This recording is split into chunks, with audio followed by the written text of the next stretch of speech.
Assalamualaikum and hi everyone. I am Nurul Amy Ashikin binti Mak Khairun. So today we are talking about nucleic acids. So what is nucleic acids? Nucleic acids are a class of biomolecules that are found in all living organisms. You may have heard about nucleic acids when talking about DNA or RNA because the NA literally stands for nucleic acids. So I'm going to introduce the basic structure of nucleic acid first. Nucleic acids are made up of monomers called nucleotides. The nucleotides in these molecules are linked together through covalent bonds. All nucleotides are made up of three main components: a phosphate group, a sugar, and a nitrogenous base. Nucleotides are linked together by dehydration synthesis or polymerization reactions between the sugar of one nucleotide and the phosphate group of a second nucleotide. In the process, a sugar-phosphate backbone is formed, linking the nucleotides together. Notice how the nitrogenous bases project to one side of the backbone. These are the basic unit of nucleic acid that bound together to form RNA and DNA. There are two main types of nucleic acids: DNA deoxyribonucleic acid and RNA ribonucleic acid. In RNA and DNA, the phosphate group is the same but they have slightly different sugars. The nitrogenous bases in DNA are guanine, adenine, cytosine, and thymine. RNA also have guanine, adenine, cytosine, but instead of thymine, RNA contains uracils. The phosphate of nucleic acid bound together to form long polynucleotide chains like RNA and DNA, which will be covered in depth after this. Hi! So today I will share about the function of nucleic acid. Basically, nucleic acid is a chain of nucleotides which stores genetic information for biological system. It creates DNA and RNA which stores information to create proteins. Next, nucleic acid also protects all the information from potential damage. And the most interesting part is nucleic acid stores all the information like a computer code.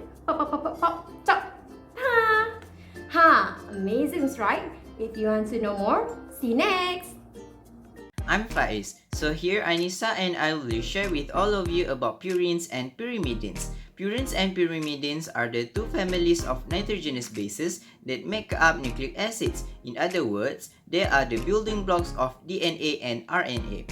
While they are similar in many respects, there are a number of key differences between them. Each DNA strand has a backbone that is made up of sugar-phosphate chain. Attached to one of these sugar is a nitrogenous base that is composed of carbon and nitrogen rings. The number of rings this base has determines whether the base is a purine, 2 rings, or a pyrimidine, 1 ring. Purine on one strand of DNA form hydrogen bonds with the corresponding pyrimidines on the opposite strand of DNA, and vice versa.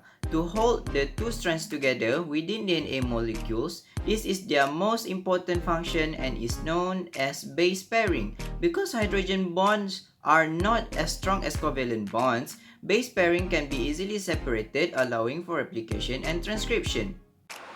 Because purines always bind to pyrimidines, which are known as the complementary pairing, the ratio of the two will always be constant within a molecule, within a DNA molecule. Or in other words, the strain of a DNA will always be an exact complement of the other as far as purines and pyrimidines go. This phenomenon is known as Kargaf rule, which occurs because of the respective sizes of the bases and also because the kinds of hydrogen bonds that are possible between them. So there are two major types of purines, which are adenine and guanine, and both of these occurs in both RNA and DNA. Meanwhile, there are three main types of pyrimidines, which are: the first one is cytosine, which occurs in both RNA and DNA. The second one is uracil, which only occurs in RNA, and the last one is thymine, which only occurs in DNA.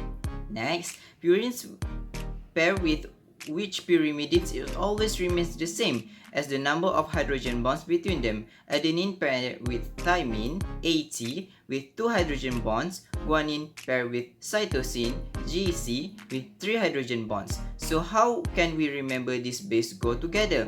We can look on the shapes on the letter themselves. The letter made up only straight line A and T are paired with each other, while the letter are made up of curves G and C also go together. So what is the major differences that we all need to know between these two purines and pyrimidines? The first one is that purines has double carbon nitrogen ring with 4 nitrogen atoms and are bigger in size, while pyrimidine has 1 carbon nitrogen ring with 2 nitrogen atoms and are smaller in size. And the second difference is that, like I said before, the sources of purine are adenine and guanine that both exist in RNA and DNA, while for pyrimidines, it can be tracked from the existence of cytosine in RNA and DNA, uracil only in RNA, and thymine only in DNA. So that's it. Thank you. Okay, now I'm going to explain about structure of DNA. Before that, what is DNA? So DNA, which stands for deoxyribose nucleic acid, is a molecule that composed of 2 polynucleotide chains that coil around each other to form a double helix structure. Okay, so what are the features of DNA? Okay, first of all, DNA is double-stranded and each strand is a chain of anti-parallel nucleotide. Next, DNA is composed of simpler monomeric units that called nucleotides. Each nucleotide is composed of one of 4 nitrogen-containing nucleobases such as adenine, guanine, cytosine, thymine, a sugar called deoxyribose, and a phosphate group. The nucleotides are joined to one another by covalent bond known as phosphodiester linkage between the sugar of one nucleotide and the phosphate of the next, resulting in an alternating sugar-phosphate backbone. Moreover, the nitrogenous bases of the 2 polynucleotide strands are bound together according to the base pairing rules. Base pairing rule stated that adenine with thymine, guanine with cytosine with the hydrogen bonds to make double-stranded DNA. The number of hydrogen bonds for adenine and thymine are 2 hydrogen bonds, while guanine and cytosine are 3 hydrogen bonds. Before I end with my part, so let me tell you, the nitrogenous bases are divided into 2 groups, which are pyrimidines and purines. In DNA, the pyrimidines are thymine and cytosine, while purine is adenine and guanine. Okay, now I will explain about function of DNA. There are 2 functions of DNA. The first one is DNA as genetic material, and the second one is DNA play important role in DNA replication. DNA as genetic material because DNA stores the information needed to build and control the cell. Genetic information is stored in the sequence of bases along a nucleic acid chain. The transmission of this information from mother to daughter cells is called vertical gene transfer, and it occurs through the process of DNA replication. Next, DNA also important in DNA replication, where the purpose of DNA replication is to produce 2 identical copies of DNA molecule. This is essential for cell division during growth or to repair damaged tissue. DNA replication ensures that each new cell receives its own copy of DNA. DNA replication is said to be semi-conservative.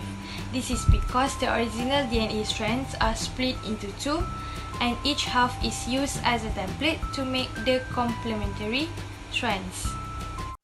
Hi, I'm Zakrul, and I will cover the RNA part. So, what is exactly RNA? RNA can be defined as abbreviations of ribonucleic acid, complex compound of high molecular weight that function in cellular protein synthesis and replace DNA as a carrier of genetic codes in some viruses.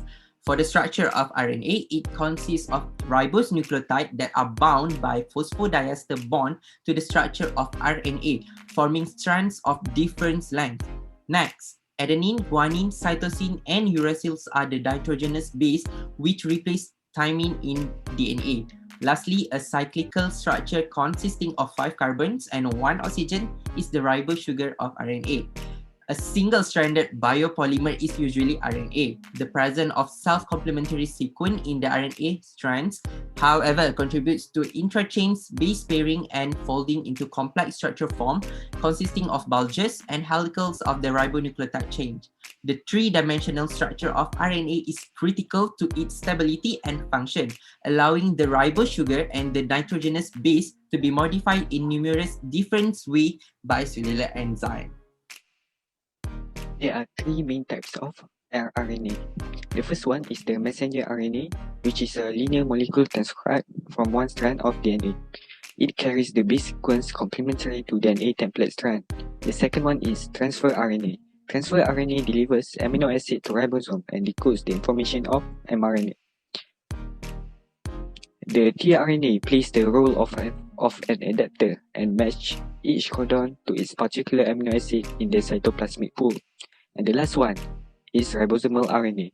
Most of the RNA of the cell is in the form of ribosomal RNA, which constitutes to 85% of the total RNA. They function in protein synthesis. Let's move on to the next part, which is the differences between DNA and RNA. For DNA, the bases in DNA are adenine, thymine, guanine, and cytosine, while RNA shares adenine, guanine, and cytosine with DNA, but contains uracil rather than thymine.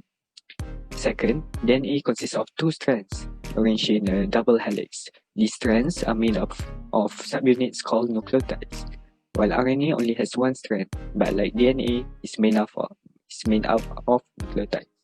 Lastly, the sugar in DNA is deoxyribose, which contains one less hydroxyl group than RNA's ribose, while RNA contains ribose sugar molecules without the hydroxyl modification.